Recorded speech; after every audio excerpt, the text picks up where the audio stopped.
तो चलो अब देखो, अब बातें नहीं। The topic that we are starting with today is change in profit sharing ratio. नहीं आते?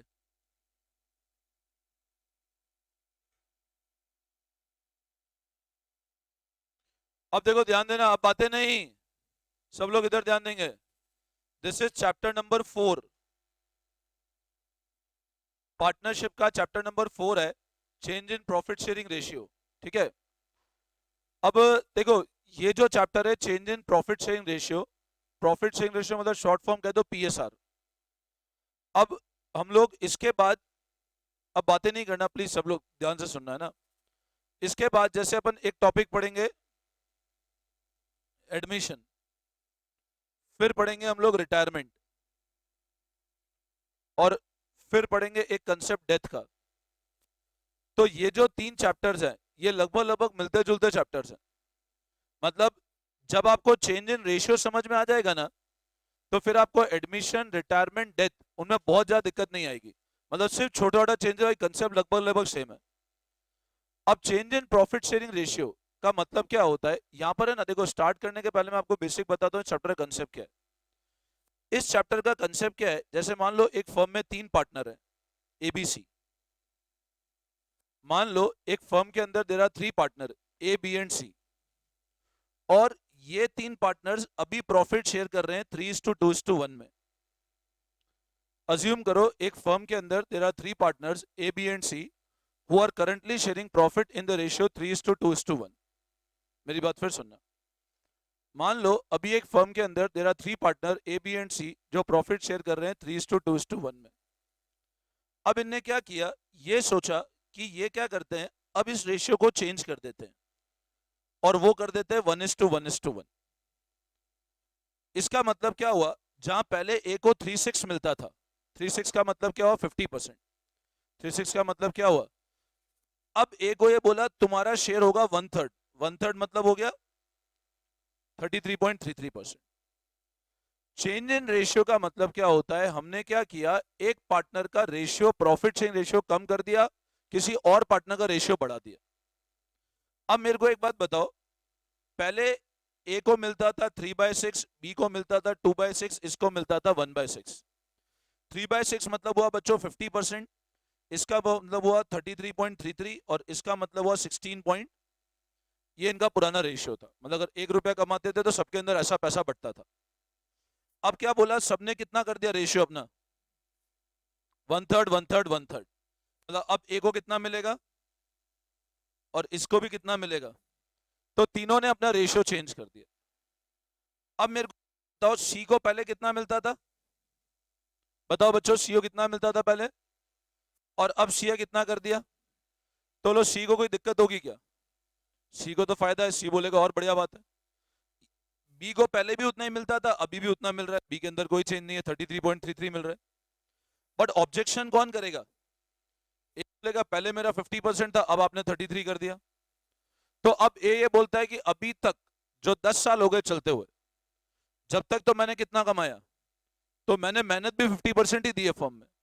आज अपन ने जो भी एसेट बनाए, जो भी जमीनें खरीदी, जो भी सब कुछ किया, जो भी बैंक में पैसा पड़ा है, उसमें सब में मेरा शेयर कितना था। और अब तुम चाहते हो आगे मेरा शेयर कितना हो जाए।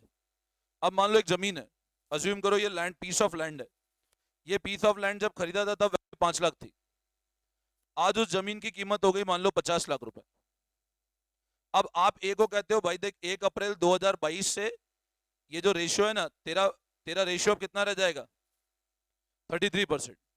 ए को क्या बोला, भैया आज से अपन ये सोच रहे हैं, ये जमीन खरीदी थी मान लो 1 अप्रैल 2012, 10 साल पहले खरीदी थी, और आप आज ए को आके बोलते हो देख भाई अब तेरा रेशियो हो जाएगा 33.33%। तो पहले जब 10 साल पहले खरीदी थी ना अपने जमीन, वो अगर अब आज से 10 साल बाद बेचेंगे, तो जितना पैसा आएगा उसका तेरे को कितना मिलेगा, सिर्फ 33%, क्योंकि अपन आज से रेशियो चेंज कर रहे हैं। तो ए बोलेगा मैं पागल हूं क्या, बोले मैंने 50% पैसा लगाया, और जब बेचोगे तब ये सोचते हो कि मेरे को 33% ही मिले। अब मान लो आज से 1 साल बाद ये 1 करोड़ की जमीन हो गई, 10 साल बाद, तो मेरा राइट तो 50 लाख बनना चाहिए ना, 50%। बट तुम बोलते 33 लाख ही ले लो, मैं ऐसा क्यों करूं मैं। अब ये नेसेसिटी है चेंज। और सी ने बोला भैया हम तो चेंज होगा तो ही काम करेंगे, वरना काम नहीं करेंगे। तो पार्टनरशिप में क्या होता है, ऐसा कभी कभी भी जब पार्टनर्स के बीच में टर्म्स एंड कंडीशन चेंज होती है, पार्टनर्स के बीच में, मतलब ये सिंपल सी बात है, पार्टनर्स के बीच में क्या चेंज हो गया, आपस की टर्म्स, मतलब internal terms and conditions change हो गई। इसका मतलब क्या हुआ, पार्टनर्स के बीच में क्या चेंज हो गई, जो उनकी इंटरनल टर्म्स एंड कंडीशन है वो चेंज हो गई। पार्टनर्स की internal terms and conditions change हुई तो this is known as reconstitution of the firm. मेरी बात फिर समझना, देखो मैं एक वर्ड बोलता हूं आपके सामने बच्चों, एक तो मैं बोलता हूं फर्म का कॉन्स्टिट्यूशन, और एक वर्ड बोलता हूं मैं फर्म का, ना बताओ what do mean by word reconstitution. री मतलब फिर से बनना, तो इसका मतलब क्या है, ये अब ऐसा बोलते हैं, देख भाई अपन ने अभी तक जो भी कमाया, जो भी सामान बसाया, जो भी एसेट बसाए, वो अभी तक पुराने रेशियो में बसाए। तो जो भी अपना पुराना लाइबिलिटी है, जो भी पुराने एसेट है, जो भी बैंक का बैलेंस है, वो तो 3:1 में हिसाब खत्म करो पहले, और आज से बिल्कुल फ्रेश हिसाब चालू करो, क्या रेशियो में, 1:1:1 में। ये कहता है देख भाई आज जमीन 50 लाख की है, मेरा आज का हिस्सा 25 लाख बनता है, तो मेरे को आज 25 लाख दो। अब बाद में 1:1:1 है तो मैं उसमें शेयर करूंगा, बट आज दिन तक का जो हिसाब किताब है वो सब खत्म करो। मान लो पुरानी कोई लाइबिलिटी देना बाकी है, अब सब अज्यूम करो पुरानी कोई फर्म के ऊपर लाइबिलिटी चढ़ी हुई है, 50 लाख की लाइबिलिटी है। अब लाइबिलिटी है तो बी और सी बोलते हैं ठीक है अपन एक काम करते हैं, ए बोलता है ठीक है एक काम करो रेशियो चेंज कर दो, और बी सी बोलते हैं रेशियो कैसे चेंज करो, जब ये लाइबिलिटी बनी थी तब 50% शेयर तुम्हारा था, तो उसका सेटलमेंट भी 50% में तुम करो, और जब ये लाइबिलिटी सेटल हो जाएगी तब से रेशियो चेंज करेंगे। मतलब ये चीज ध्यान रखना, जब भी प्रॉफिट शेयरिंग रेशियो चेंज होता है, अब इसमें क्या होता है, दो तीन चीज समझना। कॉन्स्टिट्यूशन मतलब होता है बच्चों फर्म दोबारा फ्रेश बन गई, फर्म दोबारा फ्रेश बनी, वो कहलाता है कॉन्स्टिट्यूशन। और बच्चों रिकॉन्स्टिट्यूशन मतलब क्या होता है, फर्म दोबारा बन जाना, पहली बार जब फर्म बनती है कहलाता है कॉन्स्टिट्यूशन। और मतलब चल रही है, उसके अंदर पार्टनर्स ने अपनी टर्म्स एंड कंडीशन चेंज कर दी, वो कहलाता है रिकॉन्स्टिट्यूशन ऑफ द फर्म। अब कब कब रिकॉन्स्टिट्यूशन होगा, जब पार्टनर को जरूरत पड़ेगी चेंज करना। पहला मैंने केस आपको क्या बताया, change in profit sharing ratio, जब उनका क्या चेंज हो रहा है, आपस में प्रॉफिट शेयरिंग रेशियो चेंज हो रहा है, तो फर्म कहलाएगी रिकॉन्स्टिट्यूशन, फर्म दोबारा बन रही है।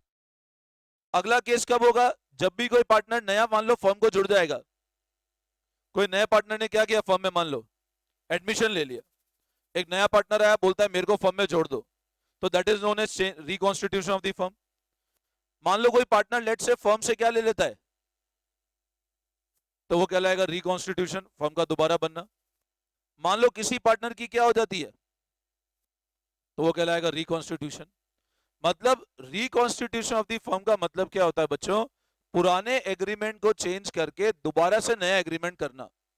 और जब भी फर्म, ये कुछ ये क्या थ्योरी के लिए बहुत इंपॉर्टेंट है कि कब कब फर्म का रिकॉन्स्टिट्यूशन होता है। अब है ना आपके बुक में एक चैप्टर और डेथ की, और डिसोल्यूशन, डिसोल्यूशन रिकॉन्स्टिट्यूशन है, डिसोल्यूशन होता है फर्म बंद हो जाना। एग्जाम में थ्योरी क्वेश्चन आता है what is the change of reconstitution, तो बच्चे क्या होता है पार्टनरशिप के चैप्टर के नाम याद कर लेते हैं, और डिसोल्यूशन भी एक चैप्टर है वो भी लिख देते हैं।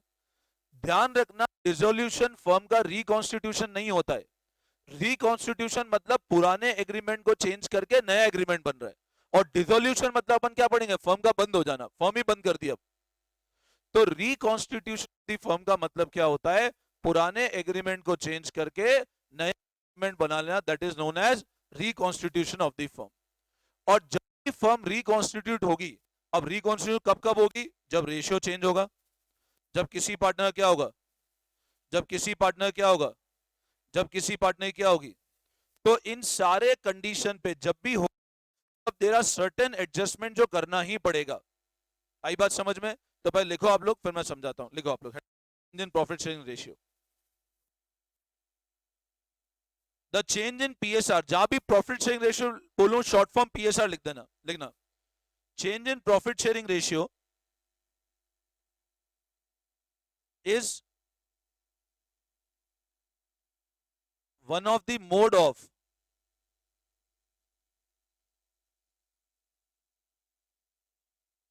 reconstitution.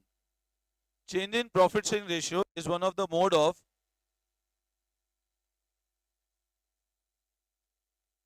reconstitution of the firm. change in profit sharing ratio is one of the mode of reconstitution of the firm. The change in PSR क्या है? एक मोड है किस चीज का? फर्म का रिकॉन्स्टिट्यूशन होने का. फिर लिखो आगे, the firm is set to B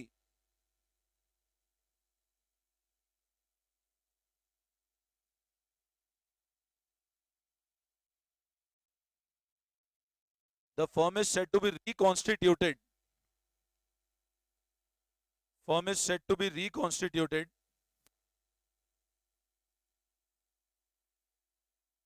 in the following cases. कितने लोग ऐसे जिनने कर लिया चैप्टर? ये पूरा कंप्लीट है? आधा कंप्लीट कितने लोगों का है? आधा हो गया, गुड. चलो, it is one of the mode of reconstitution of the firm. The firm is said to be reconstituted in the following cases. अब लिखो first, whenever there is change in profit sharing ratio. ये condition किसकी है बच्चों? Reconstitution कब कब होगा? there is change in PSR. Second, admission of the partner.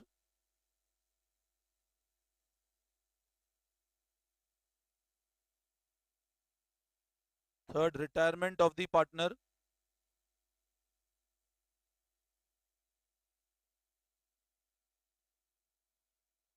Death of partner.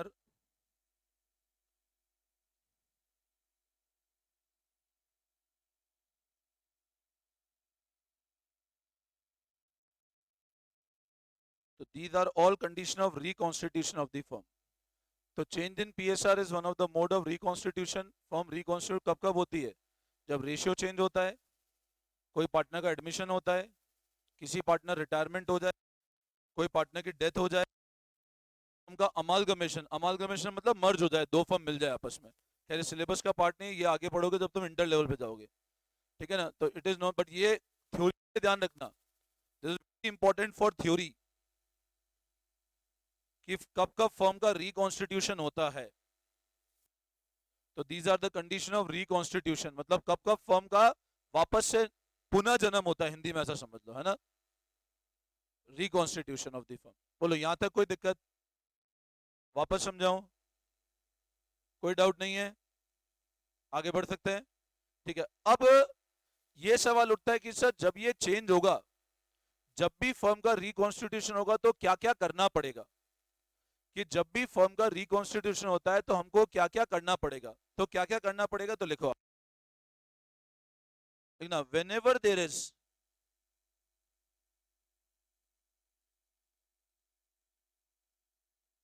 Reconstitution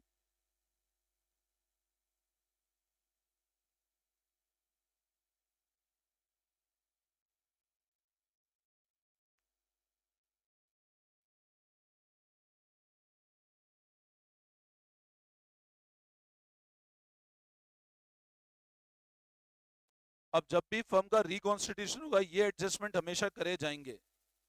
अब देखो, एक बार नोटिंग कर लो फिर मैं समझा रहा हूं. अब बच्चों देखो ध्यान देना, मैंने क्या बोला, जब भी फर्म का क्या होगा तो ये एडजस्टमेंट हमेशा करने हैं. अब अपने को पता है कब होता है, मैंने कंडीशन बता दी. तो रिकॉन्स्टिट्यूशन होगा तो ये एडजस्टमेंट हमेशा करने हैं, ये आपको ध्यान रखना है. रिकॉन्स्टिट्यूशन हो रहा है, ये एडजस्टमेंट करना ही है अपने को. अब कौन कौन से एडजस्टमेंट है लिखो. Calculation of new ratio, comma gaining ratio and sacrificing ratio. नया रेशियो निकालो और सेक्रीफाइसिंग निकालो. हर चैप्टर में जब भी रिकॉन्स्टिट्यूशन है ये एडजस्टमेंट करना है अपने को. क्या निकालना है? नया रेशियो निकालना, गेन निकालना और second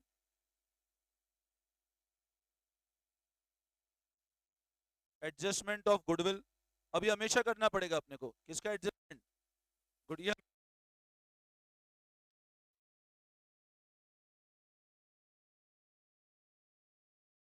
next adjustment of accumulated profit and losses. अभी हमेशा पढ़ेंगे अपन एडजस्टमेंट accumulated profit losses का, सबने नोट कर लिया ना? Fourth, revaluation of asset and liabilities. Asset और लाइबिलिटी को दोबारा रीवैल्यू करना पड़ेगा.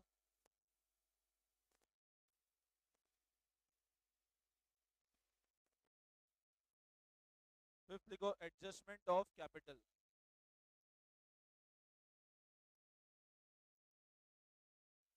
So these are certain adjustments.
Sacrificing ratio. लिखो हेडिंग लगाओ. New ratio, gaining and sacrificing. लिखो new ratio.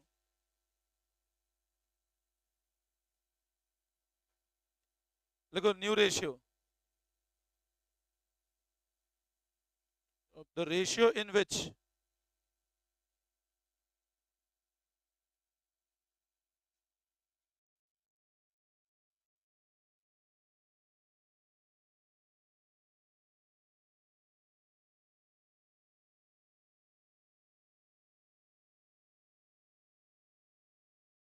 regarding new ratio, the ratio in which partner will share profit or loss in future.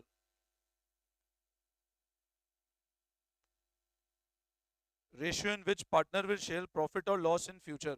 That is new ratio. मतलब future में क्या ratio में share करेंगे.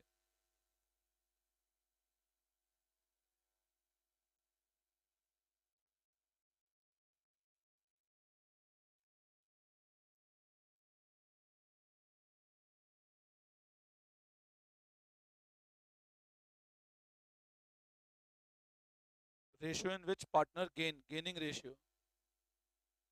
The ratio in which partners gain.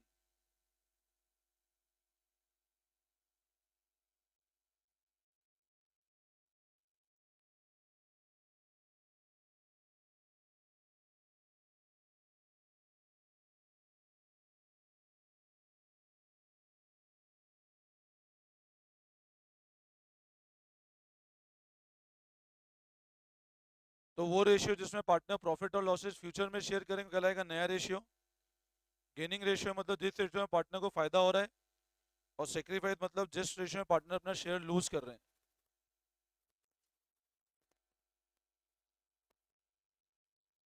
तो वो ratio जिसमें partner future में share करेंगे वो नया रेशियो. फिर एक गेनिंग रेशियो और सेक्रीफाइसिंग रेशियो.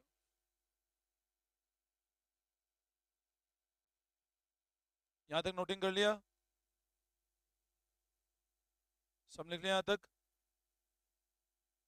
लिखो फटाफट लिखो.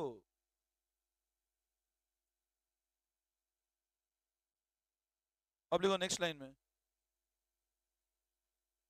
Gaining ratio oblique sacrificing ratio equal to, formula लिख लो ओल्ड माइनस न्यू। इसको ऐसे लिख दो, बोलिए old ratio minus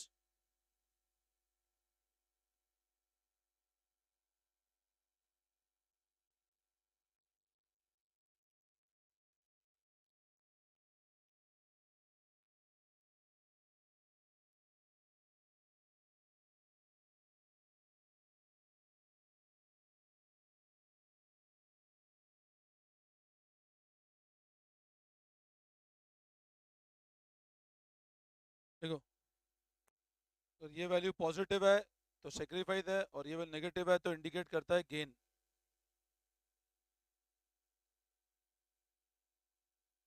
gaining sacrificing is old ratio minus new ratio. अगर ये वाला वैल्यू पॉजिटिव है तो इंडिकेट करेगा सेक्रीफाइस, और ये वाला वैल्यू अगर नेगेटिव है तो इंडिकेट करेगा gain.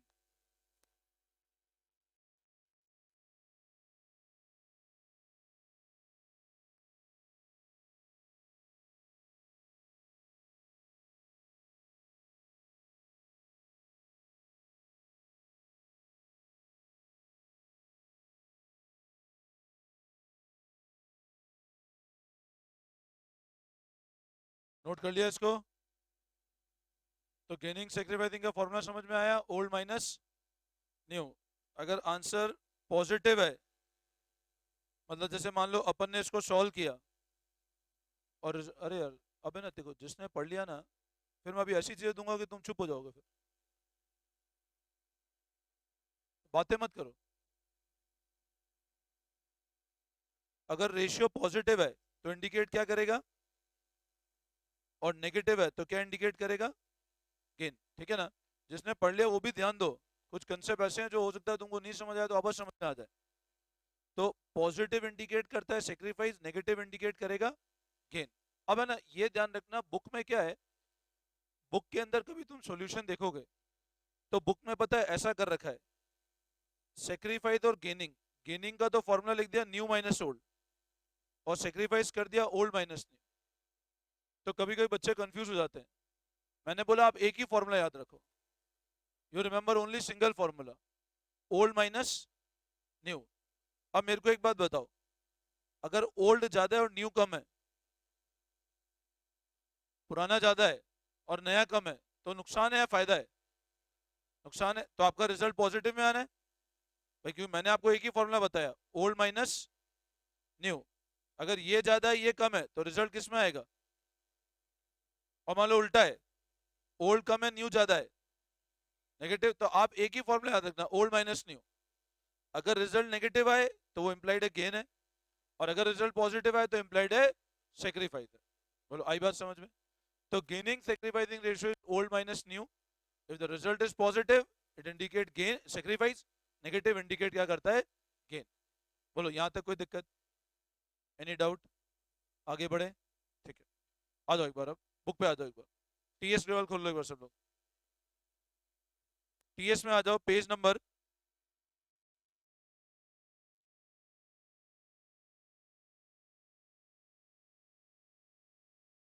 Come to page number 4.38।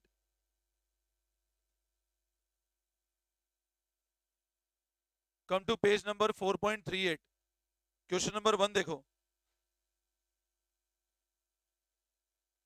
Om and Shyam are sharing profit and losses equally.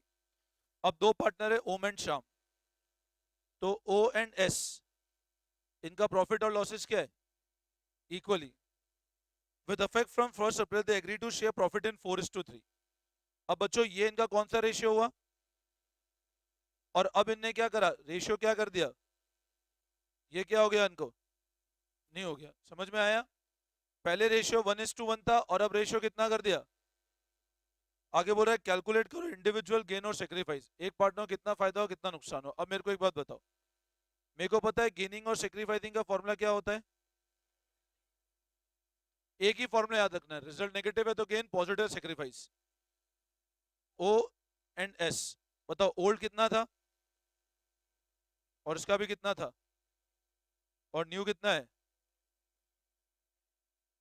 LCM, LCM आता है ना, 717 माइनस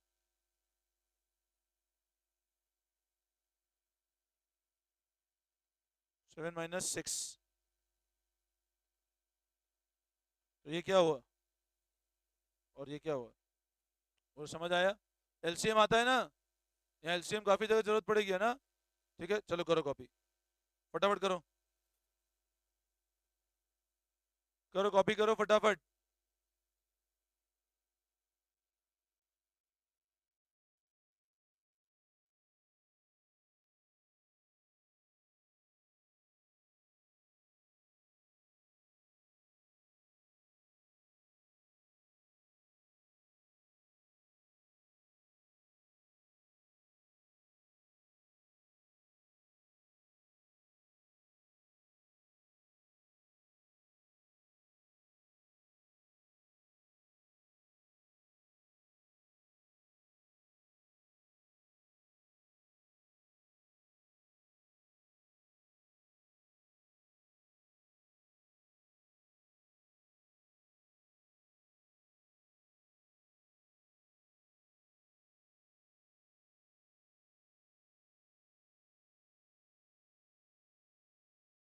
करो फटाफट।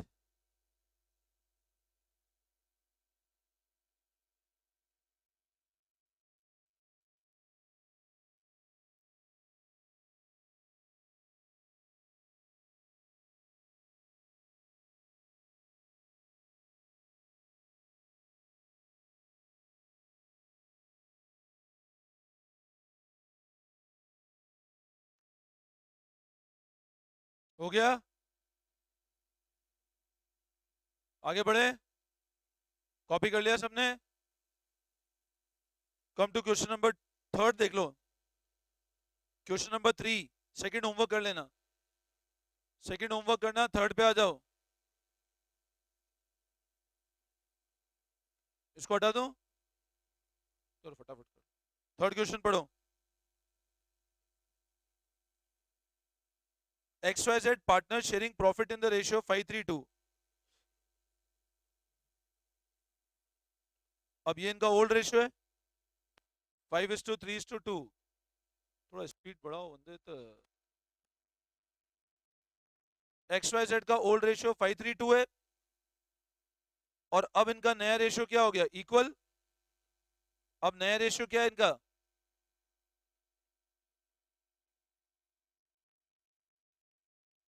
ये न्यू है। अब बताओ, ये इनका ओल्ड था, ये न्यू है। पूरा कैलकुलेट करो ईच पार्टनर गेन और सेक्रीफाइस, हर पार्टनर गेन और सेक्रीफाइस निकालो।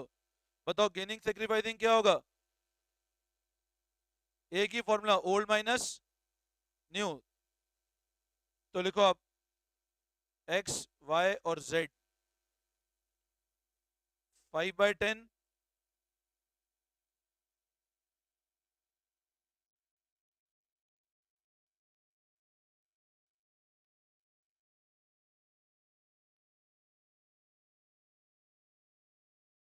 सेक्रीफाइस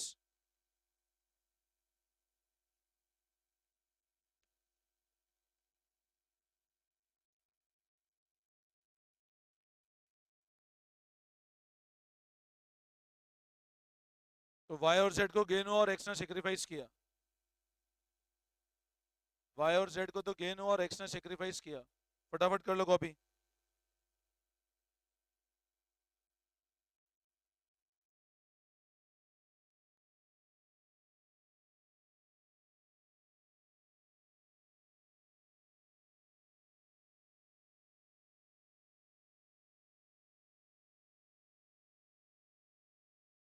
तो समझ में आया, sacrifice by X and gain by Y and Z.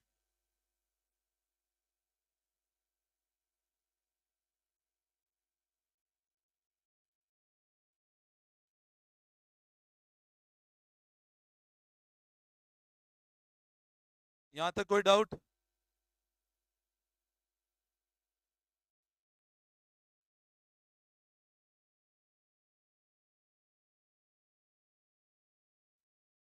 Question 4 हटा दो इसको।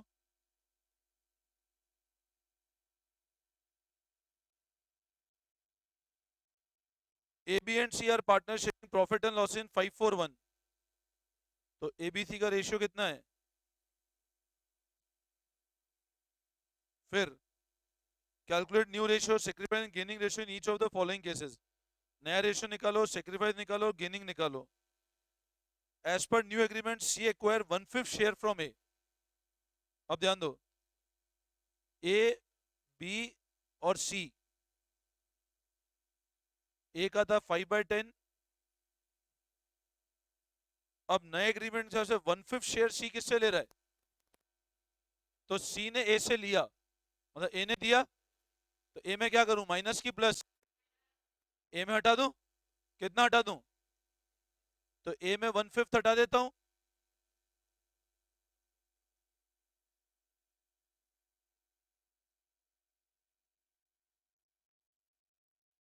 कोई चेंज नहीं है। और इसमें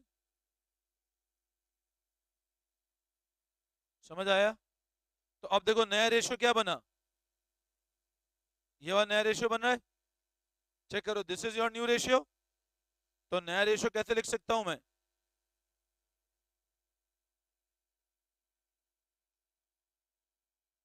अच्छा मेरे को एक बात बताओ, ए ने कितना सेक्रीफाइस किया?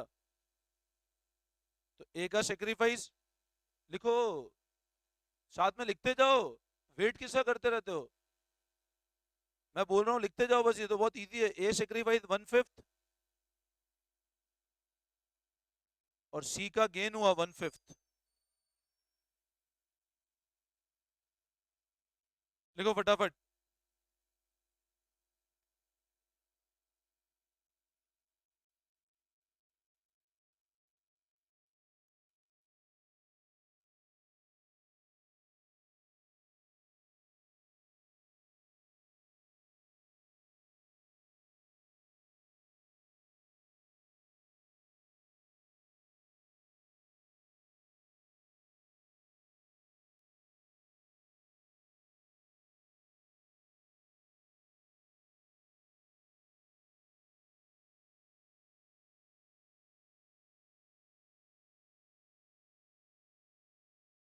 हो गया, बोलो।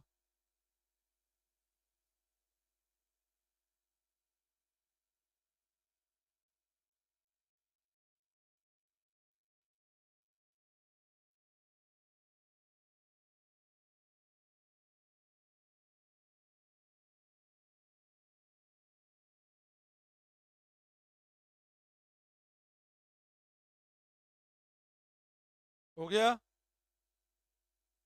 क्लियर है?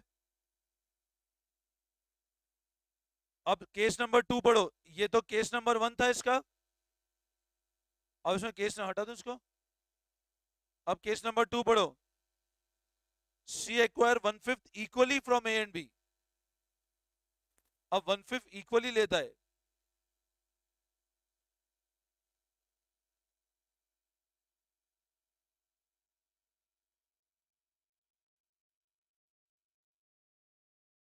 ए क्या कर रहा है, सी 1/5 इक्वली ले रहा है, मतलब 1/5 इक्वली मतलब क्या हुआ, 1/10 इक्वली मतलब 1:1। तो 1/5 को 1:1 में लिया, मतलब ए ने कितना दिया, और इसको मिला कितना, तो उसका नया रेशियो 4/10।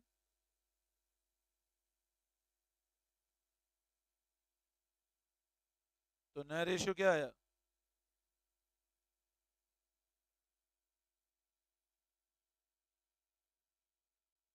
और ए का सेक्रीफाइस 110 और बी का सेक्रीफाइस 110, ये इसका गेन हो गया। ठीक है, करो कॉपी अब।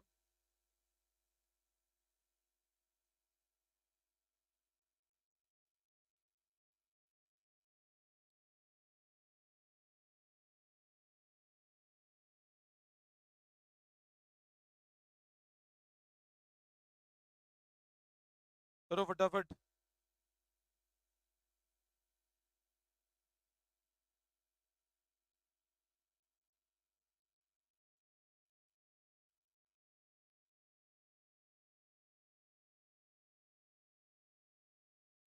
ए ने सेक्रीफाइस किया 110, बी ने सेक्रीफाइस किया 110। अब कभी सेक्रीफाइस और गेन बोले तो फॉर्मूला मत लगाना, दिमाग लगाना सिंपल। ए ने 110 दे दिया, 110 सेक्रीफाइस है, इसने 110 दिया, 110 सेक्रीफाइस हो गया, और सी को 1/5 गेन हो गया। कर लिया? कॉपी कर लिया सबने? अच्छा, अब केस नंबर 4 पढ़ेंगे। केस नंबर 3 होमवर्क कर लेना, सिंपल न्यू सेक्रीफाइसिंग गेनिंग निकालना है। सी एक्वायर 110 शेयर ऑफ ए। अब यहां पे देखो, लैंग्वेज पे ध्यान देना सब लोग, केस नंबर 4 की लैंग्वेज पे ध्यान देना। देखो देखो, केस नंबर 2 और केस नंबर 4, केस नंबर 2 में क्या गिवन है, और एक बोला ऑफ ए। अब केस नंबर 4 की लैंग्वेज क्या बोल रही है? सी एक्वायर 110 शेयर ऑफ ए। इस लाइन फोकस करना, 110 शेयर ऑफ ए, मतलब ए का जितना शेयर है उसका 110 सी ने लिया। तो बताओ, शेयर ऑफ ए, एबीसी का शेयर है कितना बताओ?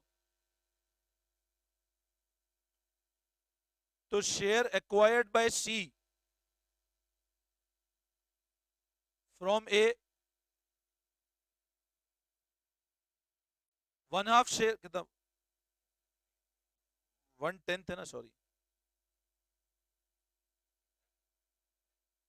हाँ हाँ, वही तो करेक्शन कर रहा हूँ भाई।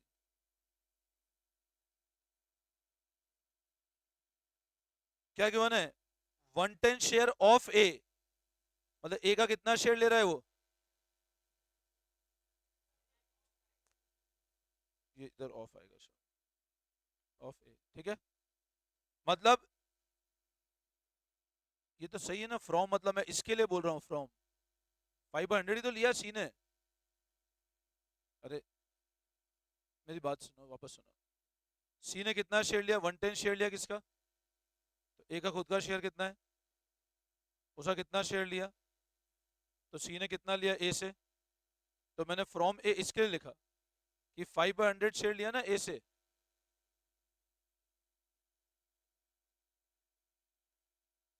सी ने कितना शेयर लिया ए से? फ्रॉम ए सी से कितना शेयर लिया ए थे? अब बताओ ए के पास बचा कितना? तो रिमेनिंग ए के पास कितना बचा?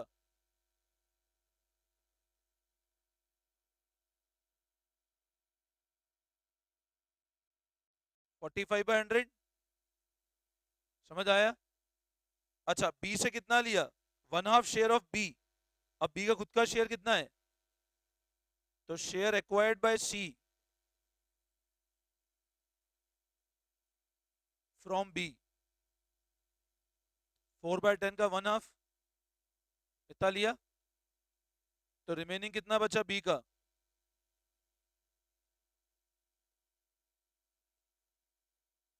वापस करोगे तो वो आएगा सेम 4/20। ठीक है, कॉपी कर लो एक बार इतना फटाफट,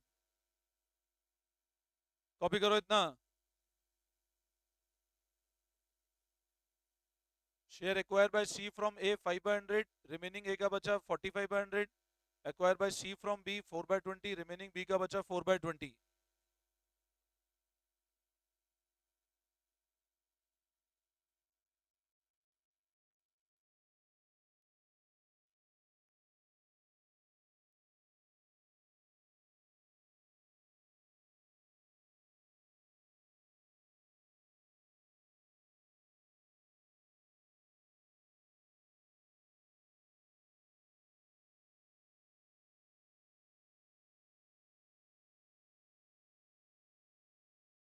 हो गया?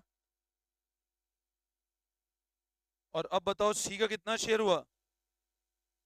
1/10 में एक तो ये मिला और एक ये मिला, बस यो क्या क्या मिला? ओरिजिनल 1/10 था, एक इसने दिया 5/100 और इसने कितना दिया? 4/20। ऊपर वाला कॉपी कर लिया, 4500 था। अब सी का कितना होगा?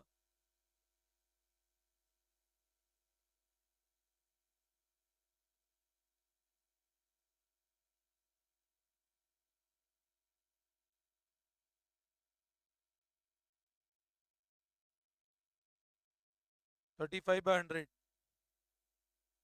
ठीक है, तो इनका नया रेशियो क्या बना?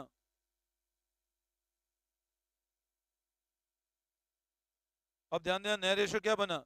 ये वाला, कर रहा हूं, ये वाला और ये वाला। नया रेशियो क्या बना? ए का 45/100, बी का, और सी का कितना बचा? सी को इतना मिला, तो नया रेशियो क्या बना?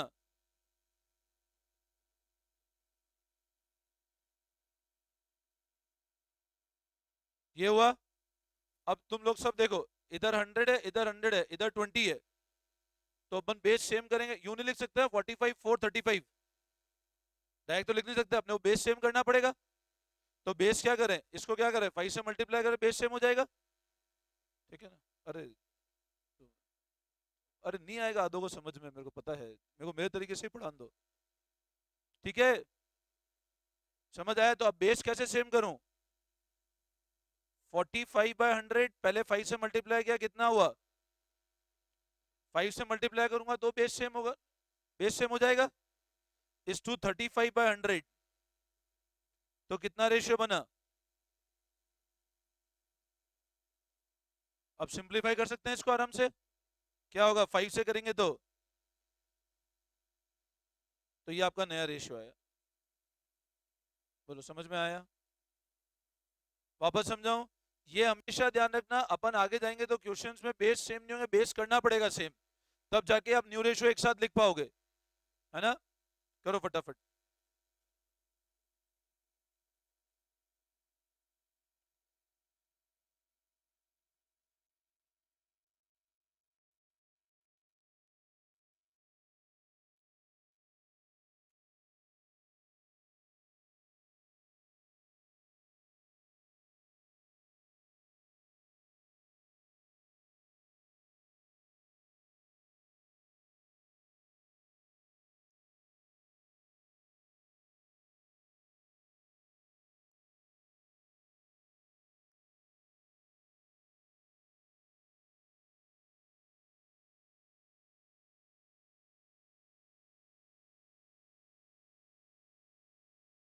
हो गया? अब एक काम करना, होमवर्क के अंदर लिख लो आज, इलस्ट्रेशन 1, पेज नंबर 4.3।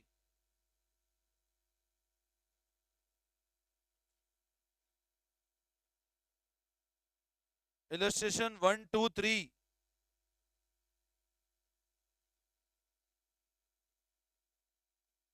ये होमवर्क कर लेना।